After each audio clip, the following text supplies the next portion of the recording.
Vaishnavi ma'am video பார்த்துட்டு approach பண்ணேன். Admin கிட்ட பேசி அப்படிதான் போணுச்சு. இப்ப ஹேப்பியா ஃபீல் பண்றேன். நல்ல வேளைக்கு நம்ம வந்து லைவா போல, ஆன்லைன்ல வந்தோம் அப்படிங்கிற மாரி.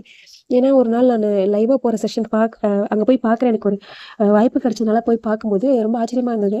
குழந்தைங்கள உள்ள தெரப்பி பண்ணிட்டு இருந்தாங்க. பேரண்ட் 1 ஹவர் வெளிலே வெயிட் பண்றாங்க.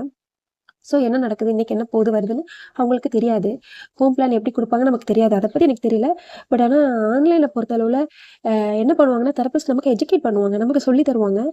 அத அவங்களுக்கு முன்னாடி நம்ம பண்ணணும். குழந்தைங்கள வச்சு பண்ணணும். குழந்தைங்க பண்ணலன்னா வேற விதமா சொல்லிக் குடுப்பாங்க. எந்த விதமா அவங்களால பண்ண வைக்க முடியுமோ, அந்த விதமா நம்மள பண்ண வைக்க நம்ம ஹெல்ப் பண்ணுவாங்க.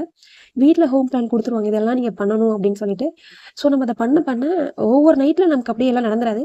பட் பண்ண பண்ண நம்ம கண்கூட அந்த ப்ராக்ரஸ பார்ப்போம்.